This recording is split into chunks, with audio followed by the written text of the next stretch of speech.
You're listening to the Telltale Channel. If you like what I do and you want to see me continue to do it, don't forget to check out my Patreon.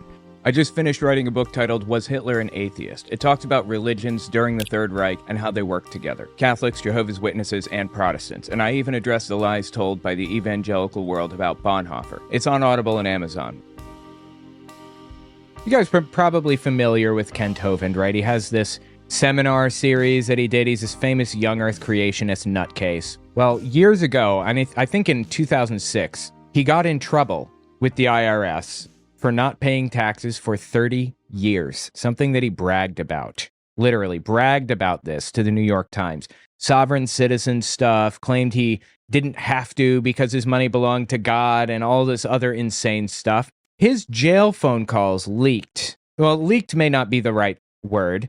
They were included as part of the record in his court case because he said some very illegal things on the phone calls between his family and himself while he was in jail. And of course, they monitor those phone calls. So they used them in court, and that's how we have access to them today. There were like 30 minutes worth of phone calls, but I just want to glance through some of the most interesting moments. I wrote this program that basically goes through a video and analyzes it for certain like keywords that I'm looking for, anything related to the IRS or lies or whatever other thing. It tells me which sections contain certain words and stuff like that. So we're going to use this program I wrote. I call it Clippy, because I'm downloading clips with it and stuff. Anyway, let's look through a little bit of this. All right. It says there's something interesting right at the start here. Check this out. Should we go on the offense? Should we file a criminal complaint against the IRS and take the complaint and start the whole thing over again? No, I don't think we need to do that because we've already done it. We can simply. So he says, should we go on the offense and file a criminal complaint against the IRS? Dude literally didn't pay taxes for 30 fucking years and is blaming everybody around him for this. He went to jail for 10 years for this. If he had just paid restitution or made a deal with the IRS or whatever, he could have maybe just not even gone to jail, but he chose to be difficult and lie and cover shit up and twist things around, and he wouldn't even submit a guilty plea or a non-guilty plea without saying under duress. Like he was such a sovereign citizen douchebag. What do you call it? I'm trying to think of the term. Continuous, in other words, add to it. Well, I think what we've already done. We're sitting here worried what they're going to do next. Now, we really should be on the offense. I mean, they broke so many laws. They didn't follow their own procedure. The IRS didn't. This is the exact same strategy that Scientology used, harassing IRS agents personally, filing charges against them, and all kinds of stuff. And maybe another criminal complaint with the federal court. I think. Good job. Yeah, I think there's real close to zero chance they're going to come seize anything. Really? Yeah, that's what all the attorneys say too. They could. There's zero chance they can do it legally. That's a lie. They seized all kinds of shit. I think they seized like $400,000 worth of stuff or something. Yeah. Now, can they do it actually? Well, take a look at what they've done so far. I mean, quite obviously, yeah. Yeah. About the only thing we got going for us is Scott Snyder is a little bit afraid that I will sue him. Yeah. And I will. Amen. I'll do it again. And the rest of his life. If he doesn't start obeying the law, I'm going to haunt him the rest of his life. I hope you do. Just going to keep, because he needs to obey the law. He's got a badge. Okay, so what, Obey the law then, This guy talking about obeying the law of all people. I mean, oh my God, dude. He did some real vile stuff too. If you don't know who he is, let me just check this out. I just released a video about it on my main channel the other day. If you want to take a look about him protecting pedophiles and a bunch of other stuff. He also likes to sue the shit out of people, obviously, so I have to be careful and make sure everything that I say is absolutely 100% accurate. It's very important that everything that I say is accurate. Check this out. This is April 17th, 2023. The Daily Beast released this article. Creationist theme park pal charged with child sex abuse. Again, a conspiracy theorist at the center of controversy over creationist theme park has been arrested for alleged sexual of a 9-year-old dude. Oh my God. Christopher Lynx Jones, 55, was arrested late last month in Aiken, South Carolina. The Aiken Standard first reported. An arrest warrant shows Jones charged with criminal sexual conduct with a minor under 14. Jones was previously convicted of battery and lewd acts on children in California. again, Kent Hovind defended this guy, and it led to this whole big thing where people didn't want to like work with Hovind anymore. They didn't want to be at Dinosaur Adventureland anymore, which, by the way, is a complete and total cult. We'll talk more about that in a minute. Jones' California criminal record created rifts at Dinosaur Adventureland, a creationist theme park where Jones is friends with head preacher Kent Hovind, and where Jones has been accused of sexually abusing a boy. Hovind and Jones have blamed the previous conviction on a plot to silence Jones for what he claims was his work with InfoWars founder Alex Jones. Hovind told the Daily Beast that Jones is still welcome at Dinosaur Adventureland, despite the new charges. Quote, I've known Chris for many years, Hovind told the Daily Beast. He gets accused of things all the time, but everybody gets their day in court. I don't know the details on that, the charges, end quote. Hovind, who spent 9 years in prison for tax avoidance, runs the DAL Park in Repton, Alabama. The park is advertised as family-friendly, featuring playgrounds, animals, and a scene center that claims that humans and dinosaurs shared the Earth mere thousands of years ago. Former DAL workers, Dinosaur Adventureland, some of whom lived at the park, have accused Hovind of enabling a culture of impunity for Jones and for other close friends who allegedly abused drugs, stole money, and killed a dog on or near DAL property. Hovind was also convicted of domestic violence in 2021, a ruling he is appealing. Yeah, I actually covered that a bit on my main channel video about him too, so I'm not going to dive into that too much. Person's name was Cindy Lincoln. It's his third wife, I believe. Just really disgusting stuff. Just a disgusting human being, truthfully. So that's who we're dealing with. Now let's just glance through some of these calls a little bit more here. Let's jump to 339. It apparently gets kind of interesting here. By the way, guys, check out my new shop, owenmorgan.com/shop. I have a bunch of really cool designs on there. Get this acquittal and leave them alone. If I don't get the acquittal, if they end up putting me in prison, I think I'm going to have to start suing them and making their life miserable legally. You know, they've done so many things wrong. You know, I don't want to fight them, but I kind of like, you know, Nehemiah. I'm just trying to build a wall. You know, leave me alone, I'm going to get a sword, you know.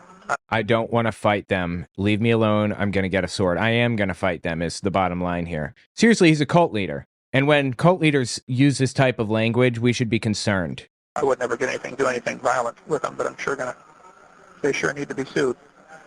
I guess I don't understand how suing them is going to help, but it feels like he knows that they're listening, right? And he wants them to hear these veiled threats.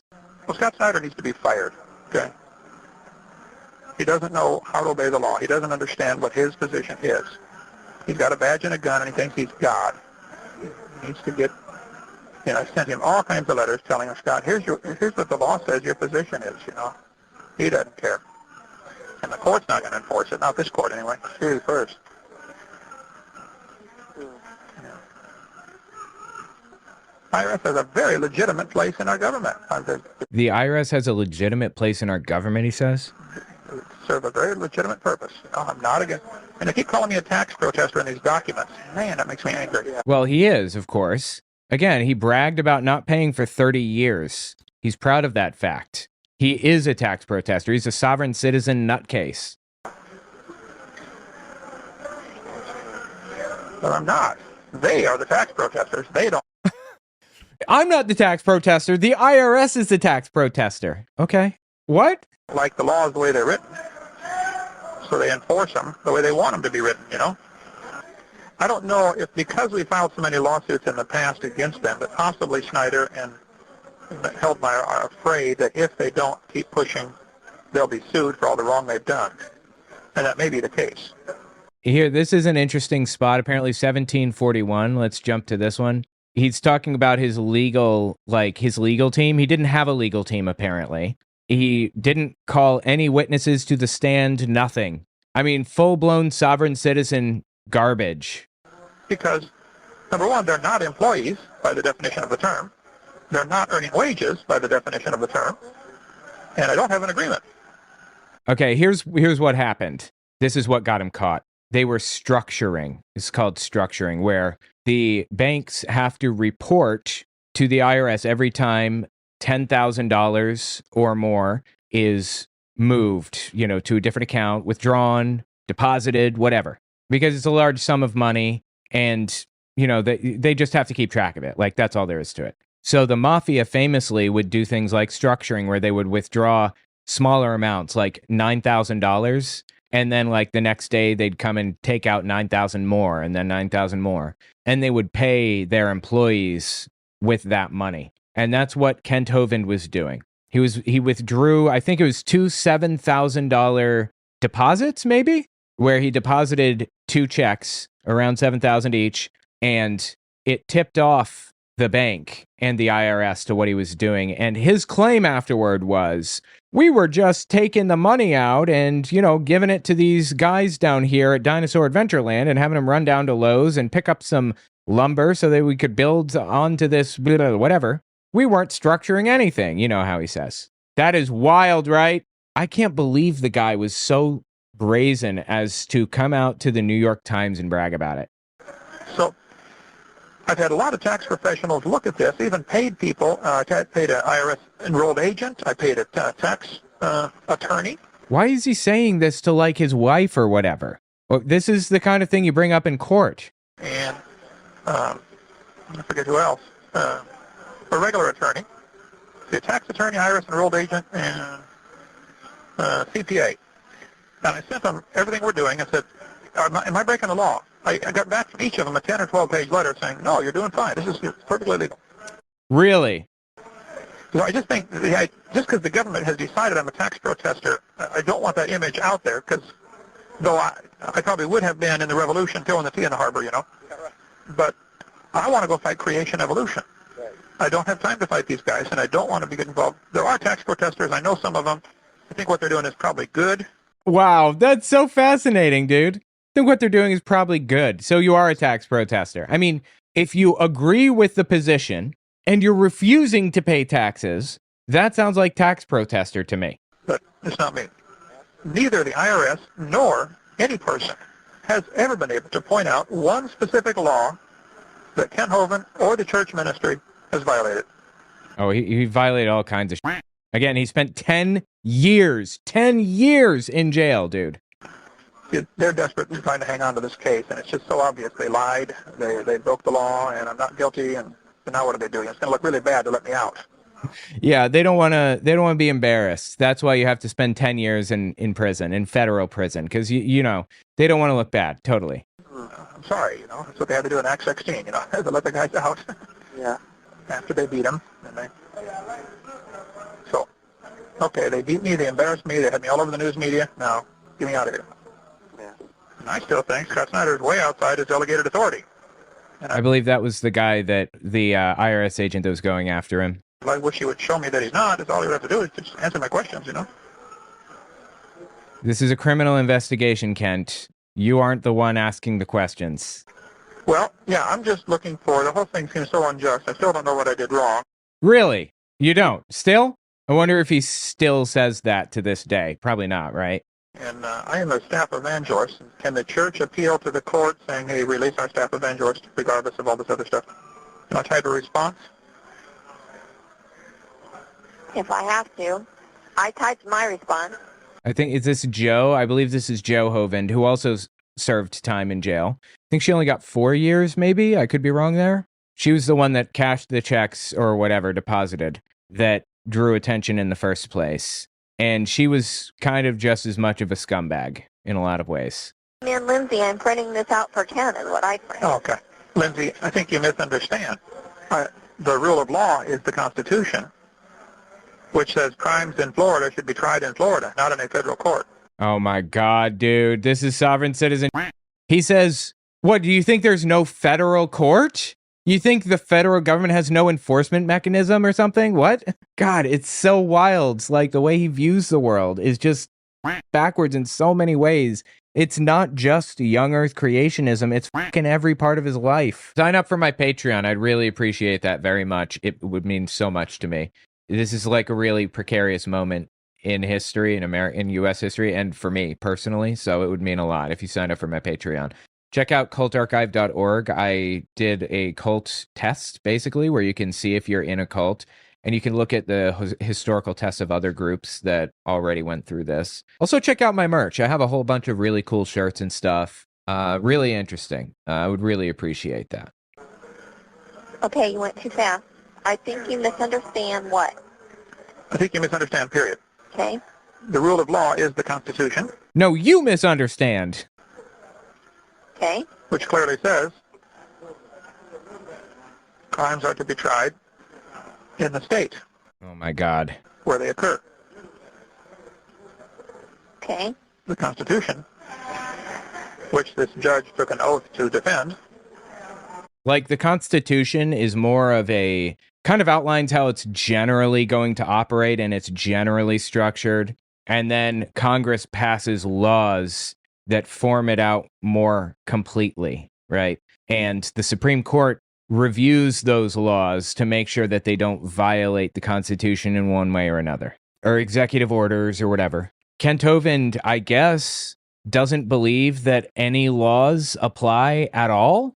Question mark? He thinks that the only thing that applies to him or anybody is the Constitution and literally no other thing.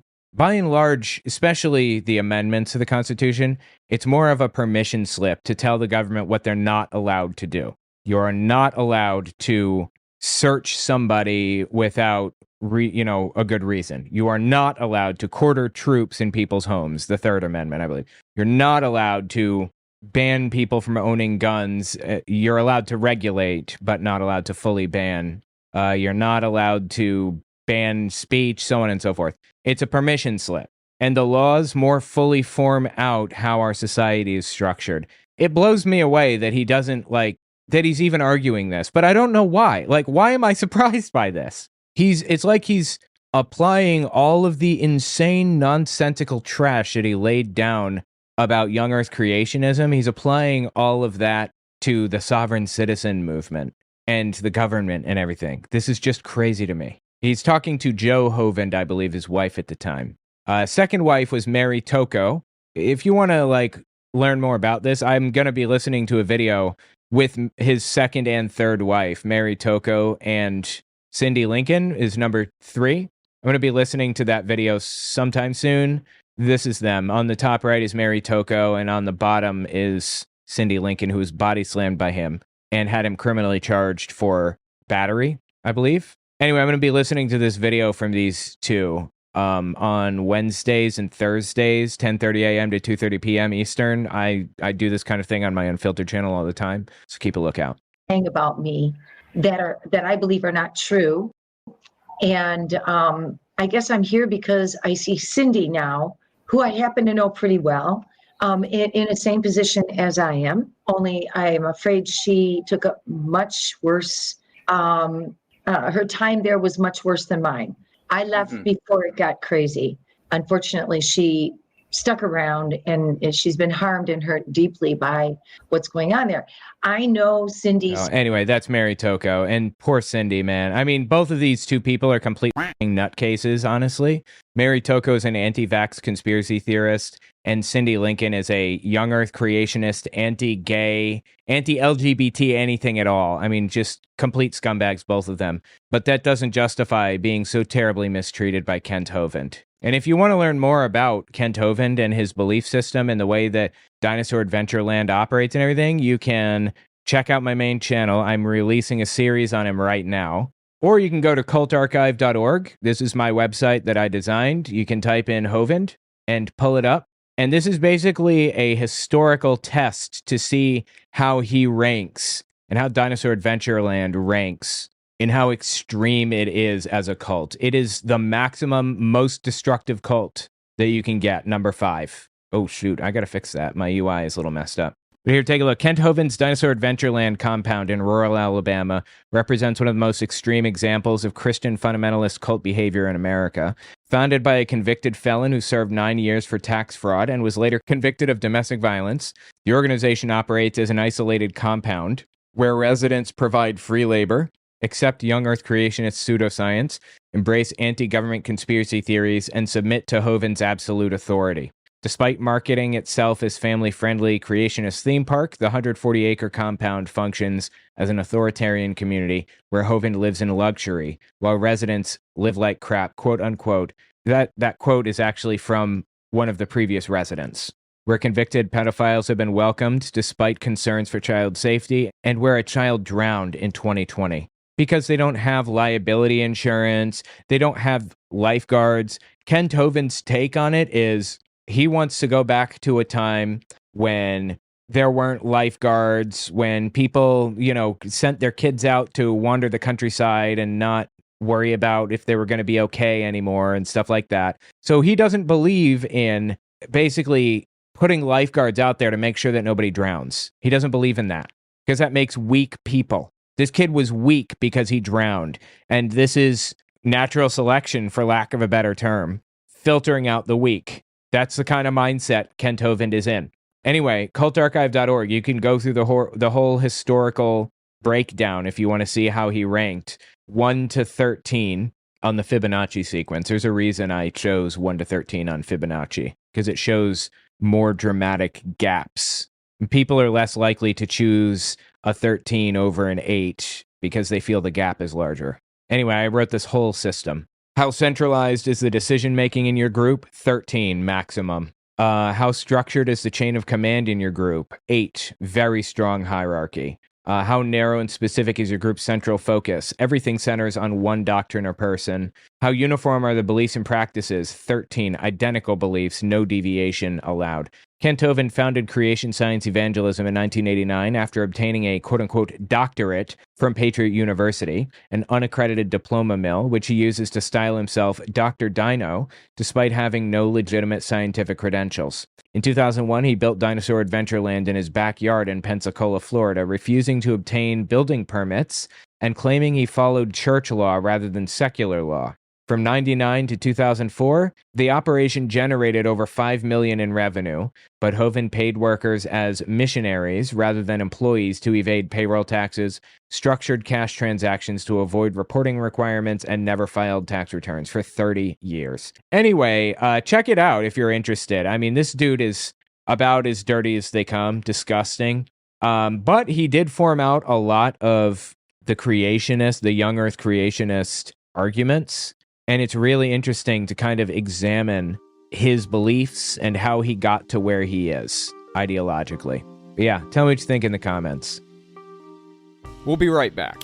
Don't forget to check out my Patreon. Also, take a look at my website, owenmorgan.com. I just finished writing a book titled Was Hitler an Atheist? It talks about religions during the Third Reich and how they work together. Catholics, Jehovah's Witnesses, and Protestants. And I even address the lies told by the evangelical world about Bonhoeffer. It's on Audible and Amazon. This is Josh Bernstein. If you don't know him, he's a political commentator. I talked about him a lot back in the day, but he had something absolutely wild to say. Listen to this. Let the mass denaturalizations begin, because that's what needs to happen. You can stop so much of this garbage just by doing that. Denaturalizing, which means stripping people of their U.S. citizenship. That's what he means. Mass removing people from the country, sending them to concentration camps or other countries or whatever, U.S. citizens included. That's what he means. Holy Christ, dude. And you know what? This also brings me to this. This is another reason why we've got to clean up our elections. We've got to make sure that these people are gone. We have to basically become the Gestapo, but for a good cause. I'm sorry. It would be hilarious if it weren't so fucking disturbing. We have to be the Gestapo, but for a good cause, by removing people from power that you don't like, by deporting mass numbers of people. I don't know if he knows this.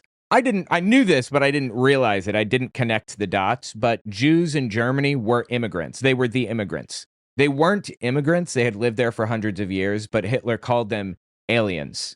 He claimed that they didn't belong there. They weren't part of Europe, and he wanted them out. In the exact same identical way to what's happening here in the United States with basically non-white people, with Mexicans, with immigrants of various sorts. It happened identically. And you know how he did it? He used the Gestapo.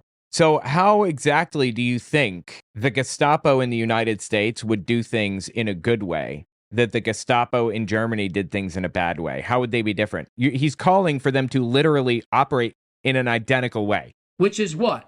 Getting rid of people that are not supposed to be in this country.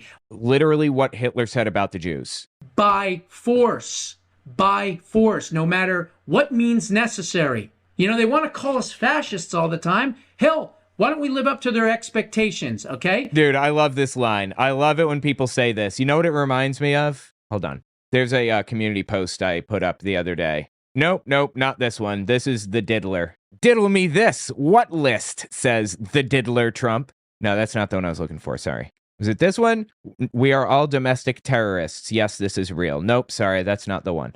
Let's see. This one? Nope. This is Alex Jones wearing a Hitler mustache. Yes, all of these are real. That's not the one. Here it is. This is what I was looking for right here. My God, these Trump people are fascists, says this girl holding a phone.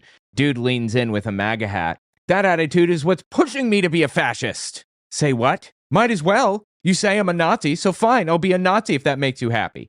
It doesn't. I bought this Waffen-SS uniform for Halloween. You'll cry offensive, so maybe I'll just wear it every day. He shaves his head while getting a swastika tattoo. I just hate to do this. I feel bullied, really. This is the exact argument, right?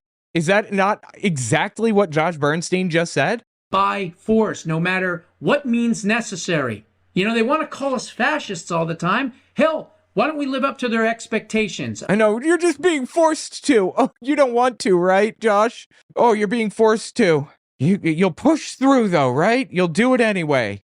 Okay? But do it in a good way. Get rid of these people in our country. And if we don't do it, well, we might be having a different conversation come November of 2026. It's wild to me that he keeps saying, but in a good way. Like that changes literally anything. This dude is such a colossal scumbag, seriously. I actually have like a bunch of other videos from him that are like deeply entertaining to go back and look at now. Check this out. His banner says, the choice is crystal clear. Trump 2020 or death. Trump or death. He believed he was going to die in 2020, apparently, and everyone else was, if Biden won. Trump or death. This is, by the way, this is produced mid-February 2020 when this came out. About 8 months before the election. That's what this is all about. That's going to be the code moving forward to the election. Okay? I'm going to end almost every segment with the same thing.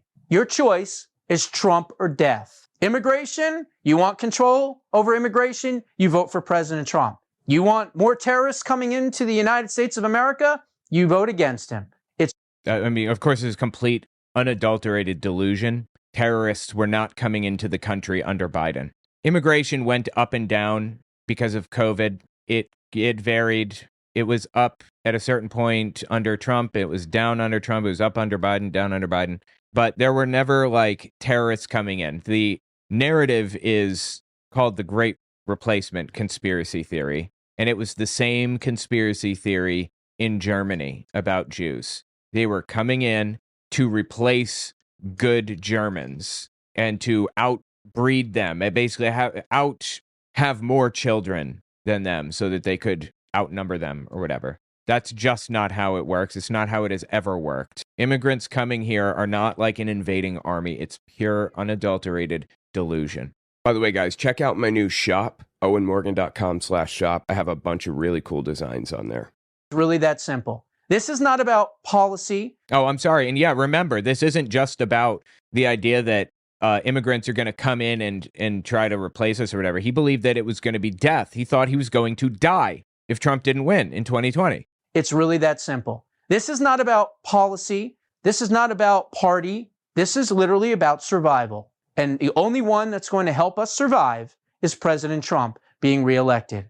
Who knows what happens after that in 2024? We'll get to that and cross that bridge when we get there. But we've got to make sure that we get President Trump reelected because, as I said, it's Trump or death. Dude is absolutely insane. I actually sometimes troll this subreddit called r/Doomer Circle Jerk. It's insane on there, dude. It's just right-wing insanity. They're all talking about how... Let me just show you an example. Hang on. Here you go. This is an example. 1 year ago today, a Redditor said we were all overreacting to Trump getting elected. Nobody's going to be put in a concentration camp, quote unquote. And this person says, Doomers are now pretending that concentration camps actually happened because they so badly want to gloat about being right. There are literal concentration camps that people are being sent to. In El Salvador and Alligator Alcatraz is a concentration camp. Do you know what a concentration camp is? Where people are concentrated in high numbers and treated like animals.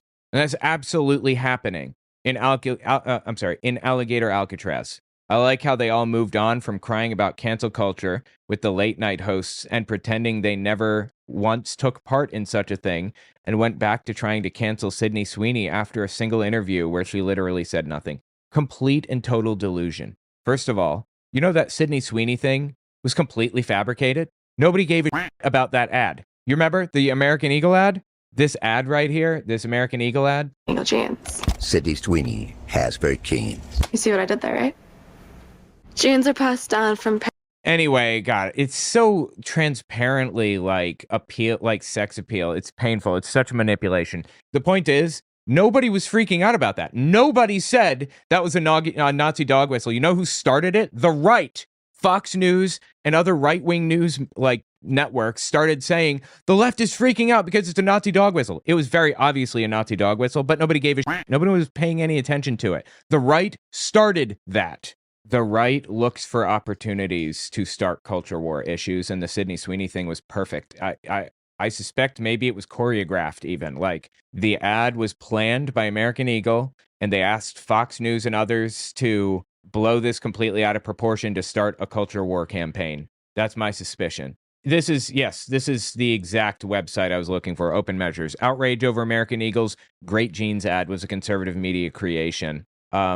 And it's an actual like scientific study that they did where they researched posts about the Sydney Sweeney thing, when they started and who started them and stuff. It was completely fabricated out of nothing. Like, the bubble that this Doomer Circle Jerk like subreddit lives in is impenetrable. They just live in another reality. They think that there are not concentration camps that Trump is sending people to. They think that Sydney Sweeney was actually something that the left was outraged over. It was clearly a racist dog whistle, obviously, but nobody gave a shit. It was media manipulation the whole time. And these poor gullible suckers fell for it. Anyway, back to Josh Bernstein. This dude actually scares me in how detached from reality he is. Some of the things he says are absolutely insane. Listen to this one. I think that we should have a permanent ban on delivering goods and services into big, blue, dominant, liberal cities in America. This was September 2021 when he said this, by the way. And it was like, I think immediately before, it was after the election, after Joe Biden was inaugurated, because he was inaugurated January 20th. So this is like 9 months later, 9 months after Biden took power. And he wants to use food as a weapon against his political enemies. This is psychosis. Sign up for my Patreon. I'd really appreciate that very much. It would mean so much to me. This is like a really precarious moment in history, in U.S. history, and for me personally. So it would mean a lot if you sign up for my Patreon. Check out cultarchive.org. I did a cult test, basically, where you can see if you're in a cult. And you can look at the historical tests of other groups that already went through this. Also, check out my merch. I have a whole bunch of really cool shirts and stuff. Really interesting. I would really appreciate that. I think that the truckers should boycott big blue cities in California, New York, and Chicago, and, and Houston, and, everywhere else that, Detroit, anywhere where there are tons of registered Democrats. And I would do it, honestly, by zip code. So in other words, I'm sure these groups that are forming can get a hold of voter registrations in some of these big cities. That's insane. I mean, really process what this guy is calling for. He wants to find the most heavily populated areas with Democrats and kill them through famine. We have a Republican problem. We have a Trump problem, but we have a Republican problem that is going to have to be dealt with after Trump is gone. And I'm not sure how to grapple with that other than to jail criminals for the crimes that they commit. Like Elon Musk and Bannon and all, everybody who participated with ICE has to go to prison, who violated the law, who committed crimes while they were members of ICE. And cities that are dominated with Democrats, we need to squeeze. Oh, yes. I see you guys noticed patriotpoopbags.com. Yes, patriotpoopbags.com. I know you're thinking, like, what is this, right? What is this an ad for? I couldn't figure it out for the longest time. Like, is he marketing to older people who, like, use, like, adult diapers, Depends or something? Is that what this is for? No, it turns out it's little bags with Joe Biden's face on it that you use to pick up dog poop, basically, is what it is. Still absurd and disgusting and ridiculous, but oh my God, it's so stupid. Squeeze them dry. You get nothing. You get nothing delivered. You get no food. You get no shelter. You get no water. Why? I mean, I can understand fighting in a kind of strike situation, but he's not doing that. He's not calling for strike. He's calling for murder. He's trying to kill people. There is nothing that the Democrats could do to make him happy, to end this protest that he wants to form. He just wants people dead. No supplies. You get nothing until this illegal administration, this treasonous dictatorship. He's talking about Biden. Steps down. A treasonous dictatorship, he said. Supposed to be there in the first place because they stole their power. They did not earn their power. People did not vote for these scumbags, and therefore they are illegitimate. See, this is the difference between me and Josh Bernstein. This is the difference between the left and the right. The right spent 4 years screeching about how they wanted these people dead. They wanted Biden dead. They put up Biden hogtied on the back of trucks. They talked about ways to murder people with famine and stuff like that for 4 straight years. What are the Democrats doing? Watching in horror as everything around us is destroyed by these extremist nutcases. Even if I were on this guy's side, I would never use the tactics that he uses. They are dirty and evil and wrong, of lying, cheating, manipulating, advocating for people's deaths and stuff like this. I would never participate in that. It's vile. That's Josh Bernstein, man. He is just a disgusting human being. Seriously, it's just wrong. Tell me what you think in the comments. We'll be right back. Don't forget to check out my Patreon. Also, take a look at my website, owenmorgan.com. I just finished writing a book titled Was Hitler an Atheist? It talks about religions during the Third Reich and how they worked together. Catholics, Jehovah's Witnesses, and Protestants. And I even address the lies told by the evangelical world about Bonhoeffer. It's on Audible and Amazon. This is Tina Peters. If you're unfamiliar, she famously assisted in the election hack attempt in 2020. She was a county clerk, and she went to prison for 8 years. I want to do a little bit of a throwback and just listen to her trial again, her sentencing, because it was so entertaining. The judge tore her to shreds. Oh my God. This is her mugshot, by the way. Anyway, she's a county clerk. She basically gave hackers her credentials to access the voters' private information, their addresses, their names, their everything. And they accessed it. They get this big list of voters, and they gave it to Mike Lindell, who then disseminated the list as a list of quote-unquote dead voters. So BBC goes around and they start knocking on doors and they say, "Are you John Smith?" The dude says yes. And they say, "You're on this list of dead voters. Did you vote in the 2020 election?" Dude's like, "Yep, I voted. I was at this precinct," or whatever. She's sentenced to 8 years for her crimes. And best of all, this is her most recent mugshot, she can't be pardoned by Trump because it's a state level charge that she was sentenced to, not a federal charge. And they can only pardon federal charges. Donald Trump can. So I want to listen to Tina Peters' trial, just like part of it, because it's so entertaining, dude. Oh my God. The whole thing was 41 minutes, but I'm playing a shorter version of it. This is the judge sentencing her. You are no hero. You abused your position, and you're a charlatan who used and is still using your prior position in office to peddle a snake oil that's been proven to be junk time and time again. Your lies are well documented, and these convictions are serious. And even up to this moment, as you'll probably see in a minute, she still did not take this seriously. She still believed she was going to get out of this. This is Tina Peters being arrested, if you haven't seen it. This is this is 2022 originally when this happened.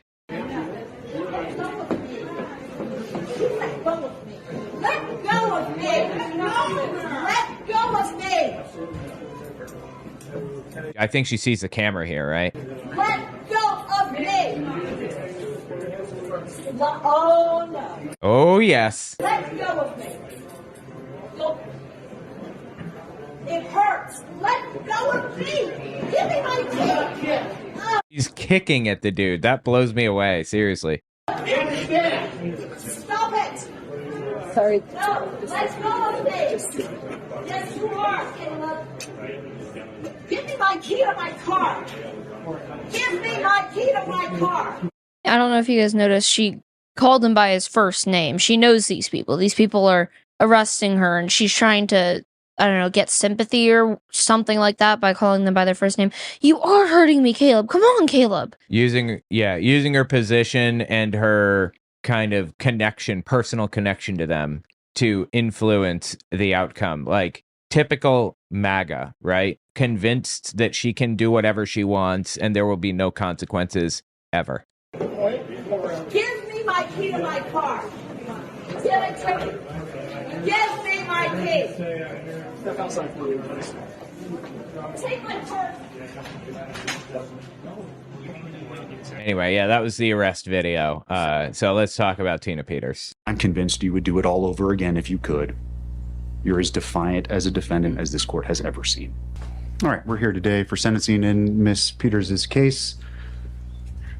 Before I get into my comments, I'll enter judgment of conviction consistent with the jury's verdicts as to counts 1, 2. It says the former Mesa County clerk was sentenced by Judge Matthew Barrett on Thursday. 4, 6. Peters was convicted of leading a scheme to breach voting system data in her county. 8, 9, and 10. As it relates to fines, fees, and costs, a $2,000 fine will be ordered as to counts 1, 2, 4, 6. As to counts 8, the maximum fine will be imposed. Counts 9 and 10, $1,000 fines will be imposed. You retain the right to ask me to reconsider any sentence I impose under Rule 35B. You have the right to appeal any sentence I impose if you want to end this judgments of conviction. If you wish to do that, you need to do it within 49 days of today's date. It's super difficult to appeal a jury trial that you lost. And appeal windows are closed now for her. Like it's over. She's going to spend the next... when did this come out? This is 2024, October 2024. She's going to spend the next 8 years in prison, unless she gets like early release for good behavior or parole or something. We'll see if that happens. The protection orders will remain in place during the life of this sentence. Conditions 6 and 7 are vacated. However, you can ask your lawyer what that means. If you are ever sentenced or today sentenced to the Department of Corrections, then I'm required to inform you that the time I actually impose or that may be imposed is not the amount of time you are likely to serve. It can be and very likely will be reduced by your accrual of good time and earned time credits within the department. There you go. She already spent some time in there too, so. Meaning that the better you do in prison, the more programming you take advantage of, the sooner you'll be released.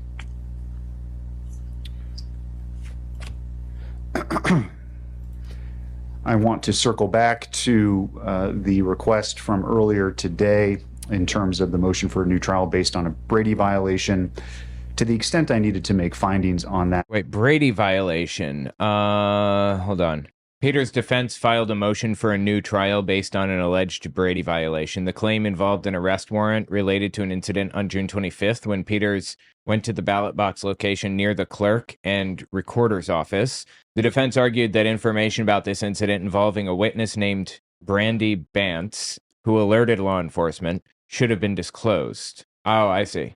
The defense requested this information from the police department, but was told it was part of an ongoing investigation. Totally understandable. She's close friends with a lot of big media personalities, not limited to Mike Lindell and Steve Bannon, and was threatening people involved in the case and, stalking and harassing them and stuff and causing all kinds of problems for everybody, including the judge. So it totally makes sense they'd want to protect people's names, certainly for the duration of the trial. The DA said they didn't have the information, but would turn it over later when they got it, but didn't do so. The arrest warrant was apparently drafted after the trial occurred. Okay. Today, I'll note that one, the motion could have been filed weeks ago.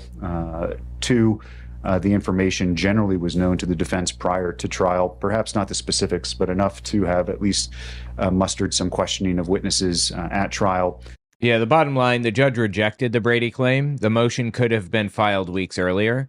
The information was generally known to the defense prior to the trial anyway. And most importantly, Barrett said there was quite literally nothing in the arrest warrant or Bance's statements that would be considered favorable or exculpatory to Peters. So it was completely irrelevant. She was just trying to get the person's name so she could harass them through Lindell and Steve Bannon. To promoting the acceptance of responsibility. That doesn't mean that a defendant has to take responsibility. To the contrary, Ms. Peters has exercised her right to a jury trial. She's exercised her right to hold the people to their burden, and such cannot and will not be used by this court as a means by which or justification by which to punish her, but rather the sentence itself is to promote the responsibility acceptance, not to ensure that someone takes responsibility. However, once they've chosen to exercise their right to go to trial. So instead of settling, instead of taking a plea deal, she decided to go all the way to trial, jury trial. And that's okay. You know, that's understandable. Some people want to do that. But she was dragging her feet on a pretty clear-cut case. If she had settled or taken a plea deal, would it have changed her sentence? Like, would it? This is a criminal trial, so it would have been a plea deal. Settlement, I said that earlier. I should have said plea deal. Settlement is for civil trials. But yeah, she probably would have gotten a much lighter sentence. Maybe not spent any time in jail. Maybe spent a year in jail, maybe 2. I don't know. It depends on what kind of deals she can work out with the prosecutor. But choosing to go all the way to trial is kind of like a coin toss. You have a pretty solid case, you may win. And if you're acquitted, you won't spend any time. You'll be, you're out of it completely. Also, it would have... But hang on. But if you don't, then you're going away for the rest of your life, basically. That's the bargain. Also, it would have looked bad for her to, because if she just accepts a plea deal or whatever, then she's admitting that she was in the wrong and stuff. That likely would have looked bad for press than if she had gone here and got acquitted. Yeah. Plea deals necessitate, part of the deal is, as far as I'm aware, you have to allocute your crimes in front of the judge. You have to tell the judge what you did, why you did it, and how, and everything else. Yeah. And at that point, the judge has the choice of sentencing you to whatever. They don't have to follow the plea agreement if they don't want to. They usually follow plea agreements, but they, once you allocute, it's over. Like, your life is in the hands of the judge. But to get to the point of what it is that you did here, it's my impression distinctly that you never took your job of clerking particularly seriously. You didn't complete the certification. One scandal after another followed you in your time as the clerk. I understand that she didn't even go into the office very often. She stayed at home like most of the time. And ultimately, it was a belief that the echo chamber in which you live couldn't be wrong, among other things, that led you to do what you did here. This thought process, unfortunately, seems to consume so many in our country, regardless of race, gender, political affiliation, or the like. Sorry, it's just unacceptable to violate the law so flagrantly. I don't care what reason you have for doing it. You can't do that. For the record, a county clerk is a public official responsible for maintaining records for a county.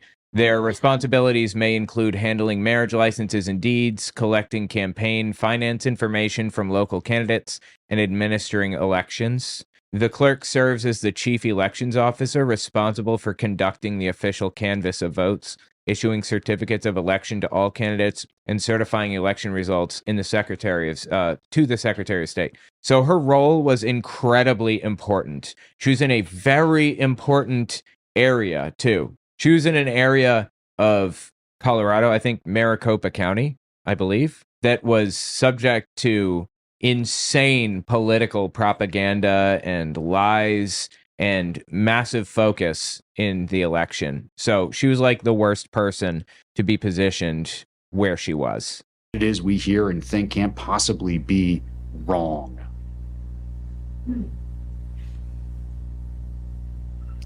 There are many things in my mind that are crystal clear about this case.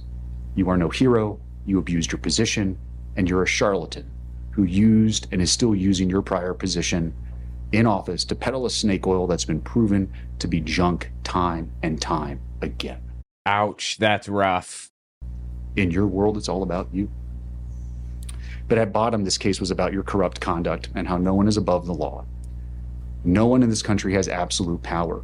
Your position as a clerk and recorder, a constitutional position, does not provide you with a means by which to do your own investigation, to not listen to the judiciary, to not listen to the executives higher than you, to not listen to the legislature who sets the law as it may be. This is nonsense. Our system of government can't function when people in government think that somehow, some way, the power they've been given is absolute in all respects. As Tina Peters thought, and as Donald Trump currently thinks. That's where you fell. You have no respect for the checks and balances of government. You have no respect for this court. You have no respect for law enforcement. And you do not have respect for your fellow colleagues when you were a clerk and recorder who weren't lockstep in your beliefs. Period. Indeed, just weeks before trial, you were apparently doing what I mentioned earlier, that is, over at the clerk and recorder's office where you're not supposed to be, violating the protection order by speaking to employees of that entity with your camera crew in tow. So she was ordered not to go near the office again after being formally charged and I think even convicted. She was ordered not to go anywhere near there. And she showed up with her camera crew and made a big scene. What an incredibly entitled scumbag. I'm so glad she's spending 9 years in prison for the protection of society. Emily Sigmund, I think her ego and sense of entitlement kept her from taking the plea deal. That's very possible. It's clear as day she's got a massive ego. Someone quoted the with your camera crew in tow. Why does she have a camera crew? Because she wanted to start a scene. That's it. Where did she get them from? She's just like, all right, guys, all right, news reporters, I'm now gonna go do something illegal. Yeah, she, like I said, she knows Steve Bannon. And do you know Bannon? No. He is basically like a propaganda chief for Donald Trump. He's insane. You know the Turner Diaries? Yeah. I've told you about that book. Yeah. That's one of his favorite books. Really? Yeah.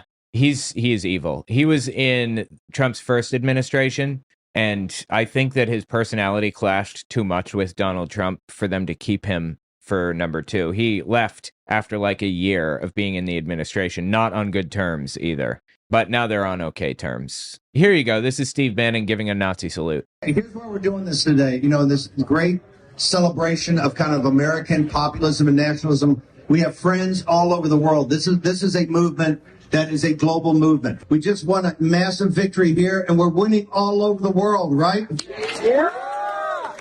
The next stop is Germany. Alternative for Deutschland. Can I have the Alternative for Deutschland people stand up? We want to give a shout out to you guys. All right. So I know you're thinking, okay, well, that's a little bit of a stretch. This is literally immediately after Elon Musk did his Nazi salute. And there's this massive uproar over the fact that Elon Musk did a full Nazi salute. And he called for the Nazi party in Germany, the Alternative for Deutschland, AfD, to stand up. Can I have the Alternative for Deutschland people stand up? We want to give a shout out to you guys. Nazi salute. All right. I wasn't looking at the screen, and I looked back over and saw that. Says reading chat. Yeah, it's pretty clear. Anyway, yeah. So that's Steve Bannon. He's done a lot of other really evil, terrible, disgusting stuff, dude. Someone asked, hasn't Trump pardoned her yet? He cannot, because this is a state level offense, right? Yep, that's right. Can't pardon her. I love it. By the way, guys, check out my new shop, owenmorgan.com/shop. I have a bunch of really cool designs on there. You have no qualms with violating the court's orders because you're innocent, because you didn't do anything wrong. You were just doing your job. You have no problem trying to kick an officer. Your explanation about what happened is preposterous. It's on video. You have no problem lying to officers. It's happened multiple times. They're recorded conversations. It's just more lies. I was curious, what was her explanation for why she kicked at the officer? Officers we just watched were serving a search warrant for Peters at a bagel shop in Grand Junction. Peters and the others were passing the iPad around between patrons, playing keep away with the device. When officers tried to detain Peters for obstructing them, she kicked at an officer as they were handcuffing her, striking the officer's taser and magazine pouch on his belt. Body cam footage captured officers yelling at Peters, "Do not kick. Do you understand?" Right. We just saw that. So her legal defense fund claimed it was the officers who used excessive force and went beyond the bounds of their warrant. They stated that officers handcuffed Peters and wrestled her car keys away from her. Okay, we watched it happen. Come on. Causing bruises and contusions, she says, and injuries to her wrists and arms. What? Bruises and contusions. Yeah. She screamed, "You're hurting me, you're hurting me." I'm willing to bet she knew that if she screamed that, it would build a stronger defense, whether or not they were actually hurting her. Oh, I'm sure. She screamed that and then kicked. She's MAGA. She's always thinking about what's best for her and how she can come out on top. That is the MAGA way. That's one of the worst things about Donald Trump winning and becoming so notable in the public consciousness, that he completely eroded respect and honesty and just being a good person genuinely. He eroded it and erased it completely to a disgusting degree. Anyway, she said it caused bruises and contusions and injuries to her wrists and arms and characterized it as manhandling. I'm sorry you can't handle being arrested like, the impoverished and less fortunate in your district, but don't commit crimes if you don't want to be arrested. Don't play keep away. Yeah, don't play keep away with an iPad that they have a search warrant for if you don't want to be arrested. I was also thinking the people of color, not just in her area, but around America as a general, they have that all the time for far less stuff, without warrants, without whatever. They're constantly being arrested and hassled. That and hassled. Yeah. And she's sitting here claiming excessive force because they handcuffed her. It's disgusting. She's a disgusting person. But she doesn't care when it's someone who hasn't done anything wrong. She knows she did something wrong. She knows that she wouldn't be in this situation had she been fully in the right. Anyway, let's listen to his takedown again. You have no qualms with violating the court's orders because you're innocent, because you didn't do anything wrong.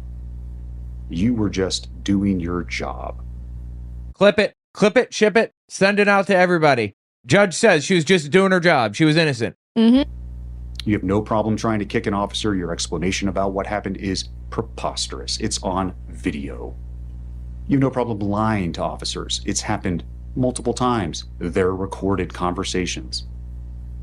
It's just more lies. No objective person believes them.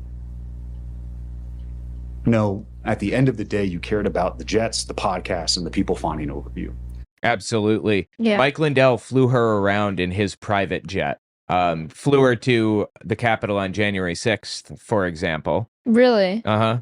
There's video of it. Oh, there's this whole rabbit hole. I would love to go down the rabbit hole again, but time, Yeah. Just check it out if you want to see the video on it. Tina Peters, just watch a bunch of stuff. I covered this every step of the way. It's so good. You abdicated your position as a servant to the Constitution, and you chose you over all else. Yes, you are a charlatan, and you cannot help but lie as easy it is for you to breathe.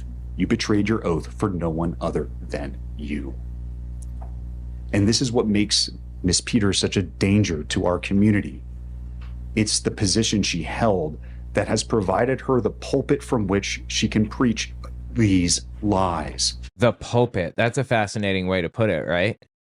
The undermining of our democratic process. The undermining of the belief and confidence in our election systems. It's not about questioning it. No one says you can't question, you can't ask. It's completely different. And if you don't understand I can say or do here today, that will change your mind. Looks like there was a cut in the video. That's weird. So the damage that is caused. Oh, yeah, this is not the original. The original is like 45 minutes long. Again, I covered the entire thing on my channel previously. Maybe on my Owen Unfiltered channel. The cut was actually the judge saying she's innocent, hasn't done anything wrong, and then right. sent to his car. Right, exactly. if they just hadn't cut it out, those dishonest press people, right? Yeah, right. To continue to be caused is just as bad, if not worse, than the physical violence that this court sees on an all too regular basis. And it's particularly damaging when those words come from someone who holds a position of influence like you. Every effort to undermine the integrity of our elections and public's trust in our institutions has been made by you. You've done it from that lectern the voting public provided you with. Everything you've done has been done to retain control, influence. The damage is immeasurable. And every time it gets refuted, every time it's shown to be false, just another tale is weaved. Dude, I wonder, did this judge like write this whole speech the night before? Is that what happened? This is a long speech that he's going through, like just tearing her to shreds. You think it's an on-the-spot thing? Like he didn't plan this. He was just so overcome by hatred for everything that happened through her. I wonder, I don't think it's on the spot. I think he did at least write an outline. Yeah, if it was on the spot, he'd be stuttering more, I believe. So I'll begin by saying I've considered all of those purposes of staying of an execution of a sentence. I've mentioned all of them here generally in my comments already, and I find that a stay of any sentence I impose would be wholly unwarranted. I'm not going to let you get out of this. You're going to have to pay the price. All cases have a possibility of reversal on appeal, no doubt. I'm at peace with all the decisions I've made here. If anything, I gave you and your counsel far too much leeway at times, but the rulings I made came after much consideration, incredible amounts of internal debate, and I trust in accordance with the applicable law. I consider the sentence here, in this case, what are available to me. Probation. Community corrections wasn't requested, but it wouldn't be an option in any event. Talking about, I think, community service, like going around picking up trash. And an incarcerative sentence to the Department of Corrections. Probation's focus is rehabilitation. That is, for folks who have minimal criminal histories, low LSI scores like you, Miss Peters, but where punishment isn't really on the table. It's about putting someone back in the community who's not a risk and giving them a chance to correct those things that brought them before me in the first place. Community corrections, which again isn't available, but nevertheless I'll mention, is another option that I could still order. It's much more stringent than probation, but it's not prison. And it's for folks who have even higher needs. Again, drug addicts, alcohol abusers, and the like. I appreciate that he's like sitting here and telling her, now these are things that you wouldn't be able to have because you're a terrible person, but I'm going to tell you about them because you're a terrible person, deserve to know what you're missing. Yeah, I can appreciate, I mean, this is actually standard practice in courts to go through the reasoning for the sentencing, for the everything, and the judge commonly tears the person to shreds at the end of it. But that one was home confinement, right? Is that what he said? I believe. Yeah. I think she requested home confinement, but that's absurd. There would be no reason for home confinement in this case. For the community service one, she didn't request it, and he said, listen, I know you didn't request it, couldn't have gotten it anyways, but you are terrible, and you won't get that. Right. Sign up for my Patreon. I'd really appreciate that very much. It would mean so much to me. This is like a really precarious moment in history, in U.S. history, and for me personally, so it would mean a lot if you sign up for my Patreon. Check out cultarchive.org. I did a cult test, basically, where you can see if you're in a cult.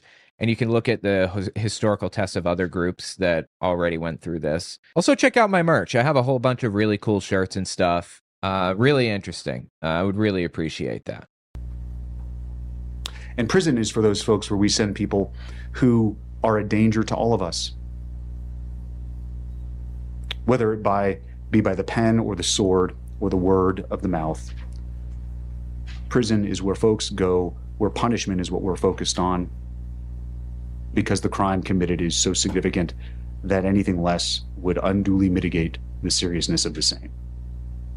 I don't actually believe in punitive justice, punishing somebody for their crimes. I believe in, aka retributive justice. I believe in, oh my God, I don't remember the term, but basically trying to rehabilitative justice, trying to get them back on their feet and make sure that they don't commit this kind of crime again. Like, poverty and crime are directly correlated to each other.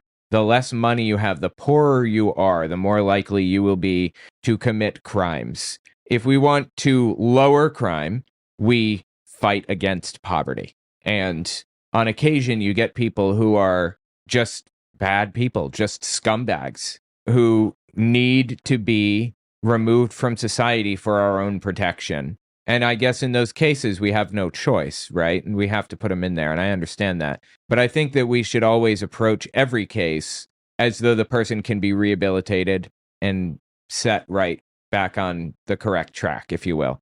In Tina Peters' case, she was given every opportunity to show some kind of anything, humanity of some sort, all through her case. And it's not happening. She never did it. Even to this day, she's complaining to Steve Bannon and everything else. She's just a bad person in her heart. I mentioned before there are no mental health concerns. There's no good reason why you're here, Ms. Peters, other than these are all the active decisions that you made that cost our county significantly, but also more importantly, cost you greatly. Mr. Wood, all the members of the county who worked and trusted you when you asked them to do things that they did on your behalf. It's part of your lies. The expense, the toll is immeasurable. So putting you on probation when you have zero needs that would be met by probation is the very definition of unduly depreciating the significance of what it is that you've done here. The harm that you've caused our community and continue to cause.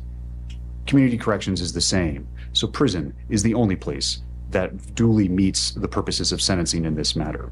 I would also like to mention, this isn't like a simple mistake. This isn't, like I didn't see the harm in my actions. I didn't know what harm it could cause. She knew what she was doing. She did it purposefully. She knew what harm it was going to cause, thought about it and said, I want to cause this harm. It's not someone getting addicted to something and not being able to get off. It's not someone stealing something and just for whatever reason. She got a list of names illegally and spread them around illegally. It was harmful and she knew it was harmful and she didn't care. Yeah, I knew a guy, I guess I'm not going to say his name, but he was an addict and he was a complete mess. He was a bad person in his heart. And I knew this other dude named Mike was there and he threw something at him, like some little stick or something, because they were fighting. He threw a stick at him and it hit his chest and stopped his heart and killed him. That was not intentional. That happened. And he's in prison for the rest of his life, like 40 years as a result of that. That was a mistake that led to something terrible. This person did not make a mistake. She knew what she's doing. She did it intentionally with malice, right? Yeah. And therefore the sentence and judgment of the court is as follows. As to counts 1 and 4, the judgment and sentence of the court is 3.5 years in the Department of Corrections. Those sentences will be concurrent to each other. As to count 2, the judgment and sentence of the court is 3.5 years consecutive to counts 1 and 4. As it relates to the misdemeanor charges, count 8 is 120 days in the Mesa County Detention Facility, concurrent to count 9 and 10, which will be 6 months in the Mesa County Detention Facility, consecutive to the prison sentence. The reason those sentences are consecutive is because those sentences are, as the prosecution stated, directly related to what it is that you did here in our community, the damage you caused this community, the breach of your oath to the electorate in Mesa County. So anyway, that's Tina Peters. That's her court sentencing. And out of curiosity, I want to see what's going on now with her. Peters is currently incarcerated at the La Vista Correctional Facility, a medium security women's prison in Pueblo, Colorado, serving her 9-year sentence.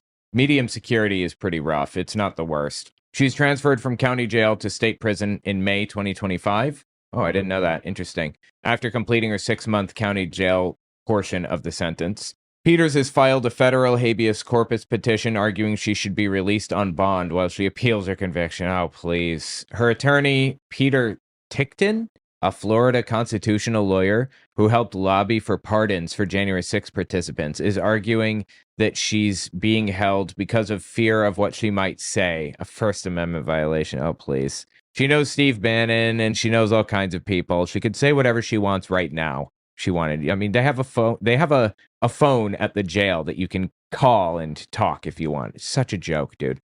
Here's Trump's involvement. Trump has repeatedly demanded Peters' release, calling her a brave and innocent patriot, and directing the Department of Justice to take all necessary action to help secure the release of Peters, whom he's called a hostage. Trump posted in August 2025 demanding Colorado release Peters right now, all caps, exclamation mark, threatening to take harsh measures if she isn't released. That's just a few months ago. The Department of Justice has filed a statement of interest saying Peters' prosecution will be investigated for abuses of the criminal justice process. Colorado Attorney General Phil Weiser responded that Peters is in prison because she's a flight risk and a danger to the community, stating the question is not whether the state court decision was correct, but whether it was objectively unreasonable. She remains defiant and unapologetic about her actions while behind bars. So that's the Peters case. I don't believe there's any way she's getting out of there anytime soon. So yeah, tell me what you think about it in the comments. I love this judge, dude. Barrett, he's awesome. That's all I've got for you. If you like what I do and you want to see me continue to do it, don't forget to check me out on Patreon. I just finished writing a book titled Was Hitler an Atheist? It talks about religions during the Third Reich and how they work together. Catholics, Jehovah's Witnesses, and Protestants. And I even address the lies told by the evangelical world about Bonhoeffer. It's on Audible and Amazon. Okay, thanks for watching, guys.